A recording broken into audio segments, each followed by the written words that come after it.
All right. So for those of you who don't know me, my name is Johnny. I'm an assistant coach here at Dartmouth, and I did my debating at the University of Georgia. And for this section, we're going to talk about the 1AR.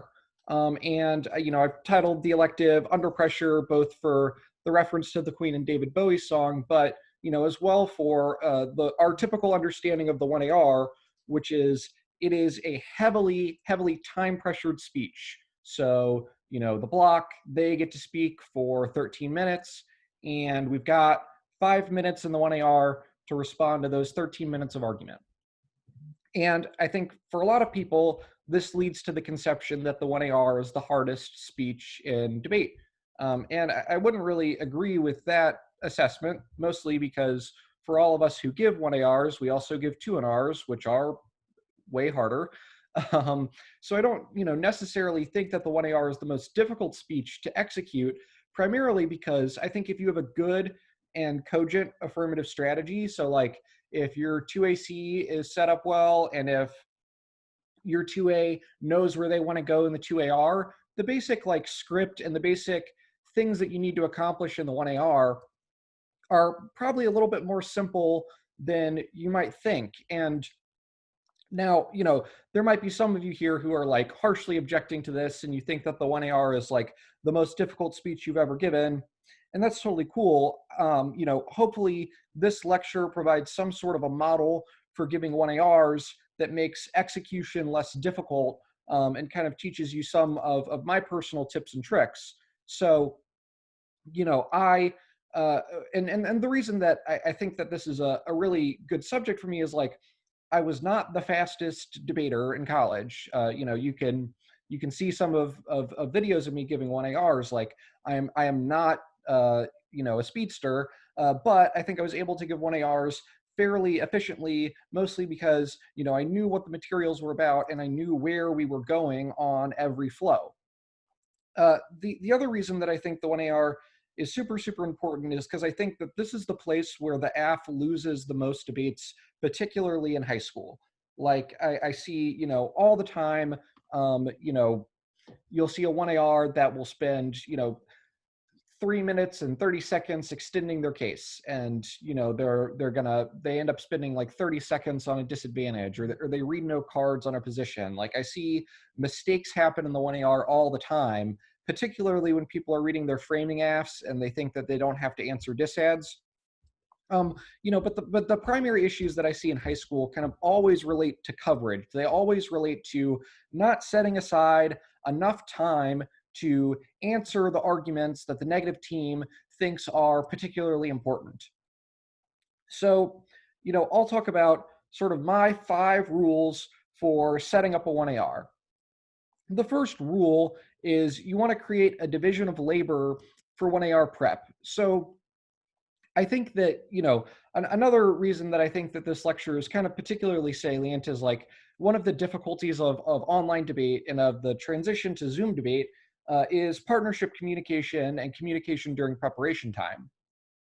And, I don't know exactly how this is going to develop because we haven't seen, it happen in competition aside from TOC and NSDA. But, I am worried that people are going to kind of forego some of the traditional preparation conversations that they might have with their partner just because it's over the phone and it's like a little bit more difficult to do. I would advise you to make sure that you continue to have conversations with your partner. You continue to have divisions of labor for 1AR prep. For example, the division of labor for 1AR prep that myself and my partner had is he, liked to choose which cards were read in the 1AR. So, he would send a document to me with all the cards that he wanted me to attempt to read the 1AR, and I would, almost always not read all of them, but we would have a conversation about which of those cards were most important, which of those cards I really needed to read, and which were kind of extra. And then I would do I would prep out all the rest on my flow. Basically, I think the point of this rule is like, you do not have to do it all for yourself in the 1AR. And you might think you have to because you think, all right, I'm like so much better than my partner, and I'm the 1A, but I'm going to steer the aft ship. I don't think that that's the best way to do it. I think you want some sort of, division of labor, some sort of way for the 2A to help you prep for the 1AR, particularly in just like identifying which arguments are important. The second 1AR rule that I have is to write out some blocks. So, I think that a common misconception is we're like, all right, block writing, that's for the 2AC, that's for the 2NC and the 1NR. Not so. You can write 1AR blocks. It's useful to write 1AR blocks for like, very common case extensions. Like if there's a case argument that you're always debating, you can write a 1AR block to it. If, for example, you are losing like all your aft debates on the states counterplan, you're like, God, why are we always losing to the states counterplan? Well, sit down with your 2A and write out a 1AR block to your solvency deficits to the states counterplan, or write out a 1AR block where you're extending theory against the states counterplan. And if you find this exercise very difficult, perhaps this elucidates that your AF might not have great answers to the states counterplan. Like I think that such an important part of AF prep is sitting down and figuring out how the 1AR is going to execute these arguments that are super, super important, because it's really a pivotal point for all AF debating. My third rule is I think that you should do what I call time checks. And a time check is you have an idea of how much time you want to spend on each piece of paper in the debate. So, for example, in the 1AR, I know I want to spend 2 minutes extending my case. I want to spend a minute 30 seconds answering a counterplan involved in the block, and then I want to spend the other the rest of my speech time answering the disadvantage. This I think is super, super helpful because it tells you like, all right, I told myself I was only going to spend 2 minutes on case so I could get to the rest of the stuff with enough time. And now I'm sitting here and it's like, a minute 15 seconds and I'm just starting the second advantage or something. Like it tells you when you really need to speed up, and it gives you that kind of mental clock to get through everything efficiently and make sure that you spare enough time for really important stuff. For example, like, all right, you're the block, they really invested in like the elections disad. So, that, you're probably gonna lose the debate if the 1AR doesn't get to the elections disad with like a minute 45 or, a minute 30, something like that. So you make sure you have that clock in your head that says, all right, here is when I'm going to get to the elections disad.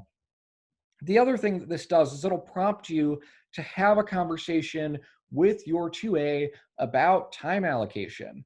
And I think that, again, I think this is so valuable because the conversation about the 1AR, while content is important, and it's important to talk about what argument choices you're making, and I'll talk about that in a little bit, but it is also crucially important that you discuss time allocation and how much time you want to spend on each position. Because again, it's like when you're preparing the 1AR, it is all about setting up the 2AR for success. The 1AR is just, it is setting the table. The 1AR is the point guard for the 2AR. So everything you do in the 1AR is about setting up the 2AR to get, setting up the 2AR to win the debate. And so, if that means undercovering the case and overcovering a DA, then that's what you got to do. Other things to think about with time allocation, sometimes a 1AR might strategically undercover a position. So, for example, you'll see the 2NC will have a disad that they extended for like 3 minutes, but it's kind of bad. It's like, it's got a lot of holes to it. It's got some internal link problems. They didn't read a ton of evidence in the block. So there's a kind of bad disad going on. The 1NR, they spent 5 minutes extending one really good disad, and they read a ton of cards, and like that disad's really good. So, by the end of the block, it's like there's bad, 2 and C, bad disad, case defense, 1 and R, good disad, fairly common block split. What the 1AR wants to do in that situation is bait the 2 and R into going for the bad disad.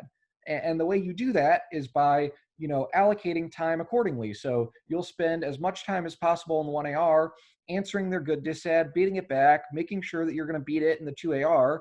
And, you might extend 1 or 2 arguments against the bad disad to kind of bait the 2 and R into going for the option that they don't want to go for. You'll see this happen very commonly in in 1ARs and clash debates. So, you'll see common block, cap and framework, and the AF team knows that they would rather give their 2AR against the cap K than give their 2AR against framework. So they're going to undercover the cap K. They're just going to go for the perm and link defense. That sort of time allocation trick happens all the time. My fourth point of emphasis is talk to your 2A about argument choices. So this is really the same piece of advice, this is the same piece of advice that I've been giving in terms of setting up the 2AR, but, you want to have a conversation with your 2A that's like, all right, if I'm only able to get out 1 or 2 arguments on this piece of paper, which of those 1 or 2 arguments do you want them to be?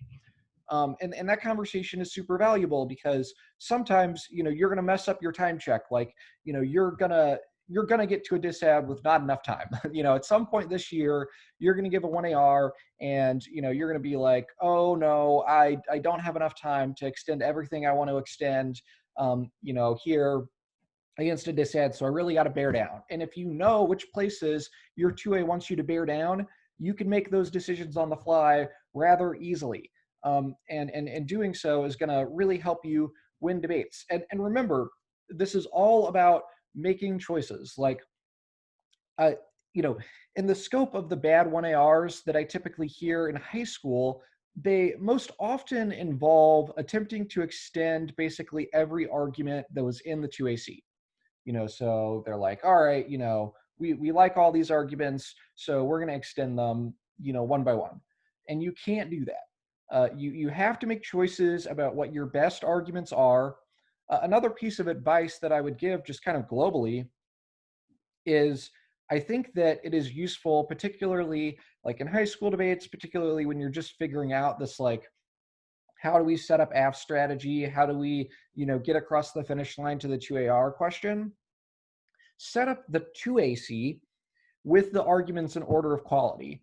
Because if you do that, then, that becomes a really easy kind of heuristic for the 1A to use while prepping. It's like, all right, the most important argument is 2AC1. The second most important argument is 2AC2. So that way, if I'm extending the arguments in order, which was something I err against, but if that's what your default is, if the 2AC arguments are in order of quality, then it becomes really easy for the 1AR to be like, okay, I don't have a ton of time, but I know 2AC1, that's the argument that we want in the 2AR, so that's the argument I'm going to extend. Fifth rule, and by far the most important rule, read cards in the 1AR. If you remember nothing from this lecture, remember to read cards on the 1AR. It is so frustrating when I see 1ARs that are, they're technically competent. They're making the right arguments. Their extension formats are good. They're doing evidence comparison, between the 2AC and the evidence read in the block. Their time allocation is good. Everything's good, but they don't read any new cards.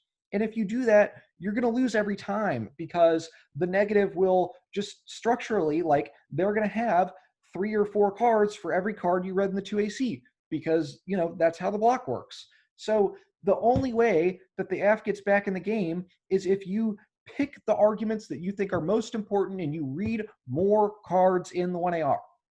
And you should think about modulating your strategy and modulating your block writing around this idea that you're going to read some cards in the 1AR. For example, think about, negative shells and negative extension blocks. It's very common where the 1 and C, you're not going to read your best uniqueness card in the 1 and C. Like, you kind of want to, sometimes you want the 1 and C to sort of give off the vibe that this is a bad disad. And then the block, you read all your really hot uniqueness cards. You kind of like sandbag them a little bit. You can do this a little bit with the 1AR. So, sort of same concepts, like, your non-unique cards, you know, your Biden won't win the election cards, right? Like maybe you're not going to read your best card on that question in the 2AC. They'll do their, the block will do their usual dump 3 or 4 cards on the question thing. And then, if the 1AR's got like, all right, well, we've got 3 really hot, uniqueness warrants. We've got, polls are terrible. We've got, it's far too early to tell. There are going to be some like, October surprises that'll change the election. Like we're really going to dump our best stuff in the 1AR. I think that's totally cool. But this requires an element of planning. And this goes back to the whole concept of block writing, which is just like part of executing a good 1AR and kind of just like getting over the intimidation factor of the 1AR is have you and your 2A and your coaches and your team sat down and thought about 1AR strategy on each position. And again, you're going to have negative arguments that are very commonplace because your AF is vulnerable to them. You're going to debate the state's counterplan or the court's counterplan a lot. And, you're going to need to write out 1AR blocks, to those positions. I think that blocks, are also really, really useful for answering like topicality style arguments, stuff that's like a little bit harder to give 1ARs on, I think, initially. So, if you're reading a courts aft, like, you need your 1AR to T enact. You need to start writing that stuff out, thinking about the standards, like, really making sure you're in a good place with that stuff. So a few execution tips. Get through the case quickly and efficiently. And my sub point to this is to stop talking. So I see, a lot of speeches where it's like the AF team, they just want to talk about their case. Like they know their case, they've done research on their case, and they really want to talk about the case, the like minute details of the case. They want to kind of, really get up there and wave their arms about their evidence. That is all great 2AR material. The 2AR has ample time to wax poetic about the 4th warrant of your 3rd internal link card. The 1AR does not have time to do that. The 1AR needs to get off the case as quickly as possible.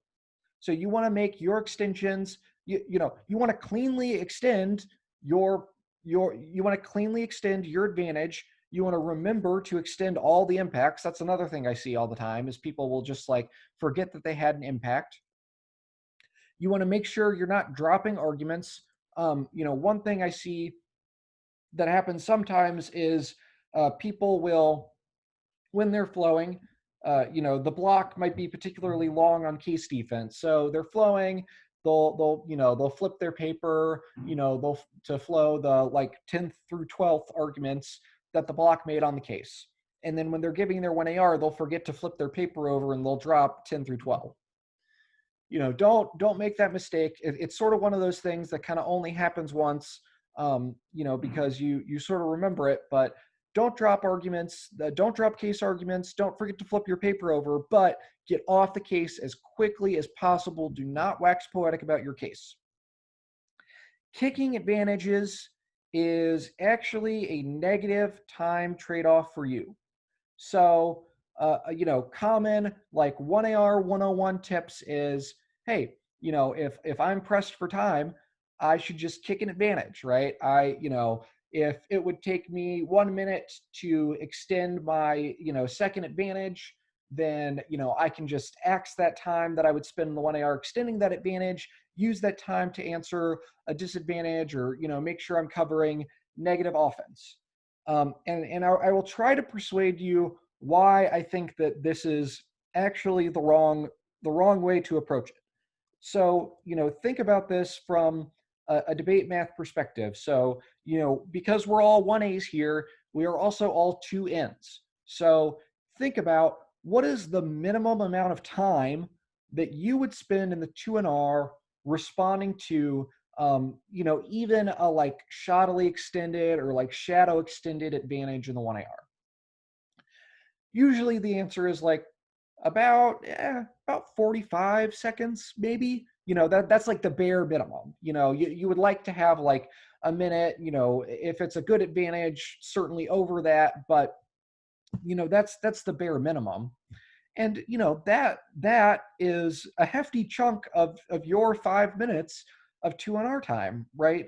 Relative to the offense you have to extend. So if you think about it that way, any advantage that you extend in the 1AR requires the 2NR to take some time to answer to it, and that is time the 2NR does not have to develop their offense, or to develop the nuances of like the link debate to the DA, or develop their turns case arguments, and really those underdevelopments in the 2NR are ultimately how you're going to win the debate on the AF.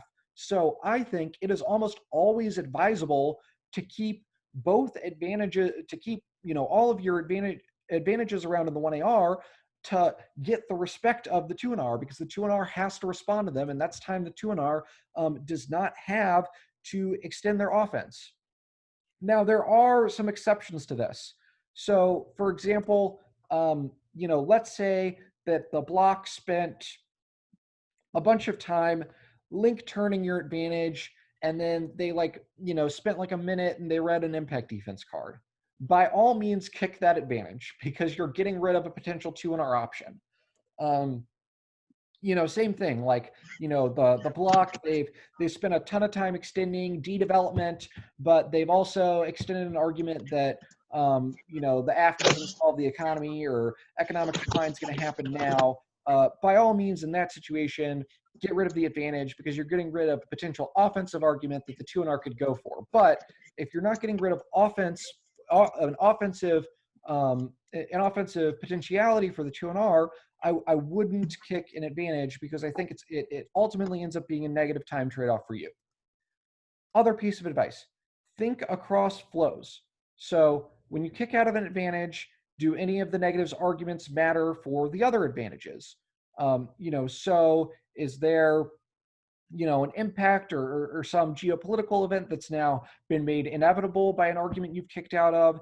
Is there is there a piece of impact defense that could be potentially like cross applied? So if we think it's true that economic interdependence is able to check a US-China conflict, are they able to kind of check sort of like broader questions of hegemonic transitions? Think about what are the implications of kicking out advantages? What are some things that are happening across flows? Don't be afraid to be bold. The examples of 1AR bold moves that I have are, one, if you kick the AF and impact turn or straight link turn a disad, that's a bold move. Going all in on a theory argument. Also, a 1AR that really develops an add-on. So you might have your advantages, they're solved by counter plans, but the 2AC read an add-on. You might kick out of some of your advantages and spend some time reading more cards on your add-on, and really developing the add-on as an area to go for in the 2AR. The example of kicking the AF and impact turning a disad as a strategy that I think is sort of a fun anecdote is, on the legalization topic, there was this Georgia team that they kind of sort of stumbled their way into the NDT. Like, they didn't debate a ton during the year, but they they won the did well at the qualifying tournament, so they get to go to the NDT. These kids didn't do a ton of preparation, so they basically had their kind of beginning of the year AF. And before the NDT, they were not going to go for the AF. They had two scenarios of victory on the AF. They were either going to go for conditionality bad, or they were going to kick the AF and impact turn the popular politics disad at the time, which was basically the only disad on that topic. And they cleared. They cleared the NDT. They beat some big teams, impact turning disads, beat big teams on conditionality bad. And so I think that's kind of my anecdote I like to give for a team who planned their entire app strategy around making these bold 1AR moves and bold 1AR decisions and had some success doing it. Make sure that you have a "I'm not going to lose the debate here" moment at the top of each of the opponent's off-case positions. So, my kind of best example for this is you're answering a disadvantage. You have a moment at the top of the flow when you're about to answer that disadvantage where you go, "All right, I'm going to answer the turns the case arguments here." I think that this is probably a most relevant piece of advice for critique debates where they might drop a variety of like bombs or landmines where it's like, all right, top of the flow, I'm going to answer fiat illusory and the fiat double bind and the serial policy failure, like whatever D3 checklist arguments that they might have made in the block. You have a moment at the top of the 1AR where you answer it. In critique debates, speaking of them, you must reinforce 2AC order. What do I mean by this? So a mistake that I think people who are just beginning to learn how to answer critiques make is they kind of fall into this trap where they let the negative team set the order for the debate, or they debate basically on the turf of the team that's extending the critique. And I think that this becomes a mistake because the turf that they set, the way that they want the debate to go down is never the way that you want the debate to go down, or the best way for the debate to go down for you to give a winning 2AR on the critique. So, you want to make sure that you are prioritizing arguments that matter for the 2AR.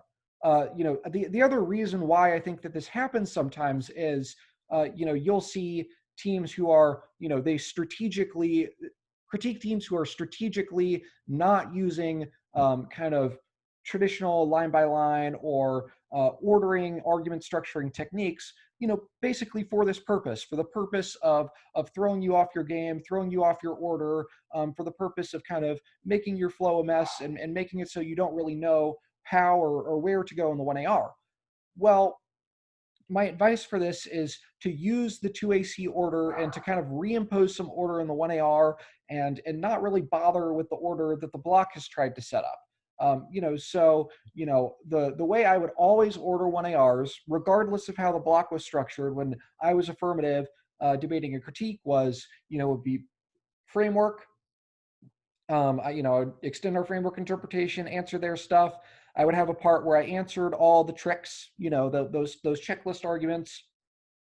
And that would usually be where, I would do some sort of impact comparison. So, that might be where the utilitarianism debate happens. Then I would talk about the alternative, I would talk about the alternative, the broader theory of the critique. So, yes, no, ontological would kind of happen when I would talk about the alternative. Then I would extend permutation, and then I would answer all the links. And that was the 1AR structure for any 1AR that I gave against a critique, regardless of whether, if even if the critique team was like still doing things in kind of traditional order, or if they were like the order is disorder, and weren't doing line by line, I kind of always imposed that order in the 1AR, which was based off of the order of arguments that we put in the 2AC, and it allowed us to extend the arguments that were the most important and win the debate. You want to make sure that you have a little bit of impact calculus in the 1AR. So, you want to kind of show your hand a little bit in terms of like, all right, I think the advantage outweighs on probability, because we have like statistical studies about economic decline causing war, or, whatever it is that the 1AR is going to like get up and wax poetic and, really pull some heartstrings about. Have some point in the 1AR where you kind of tip your hand and you're like, all right, I'm really going to emphasize, time frame, or I'm really going to emphasize magnitude. Like, make sure you make it clear to the judge, like, okay, this is the category of impact calculus that I think is important. This is the thing that I want to emphasize. And then, it becomes all the more persuasive when the 2AR gets up and waxes poetic about it, because you've signaled you think it's important. You've started that debate a little bit. The only hedge about this is you don't want to go, okay, do the full, I'm going to talk about every category of impact calculus, or, you're not giving the 2AR. You are just quickly signaling to the judge what the 2AR is going to talk about in terms of impact calculus. So as of now, I want to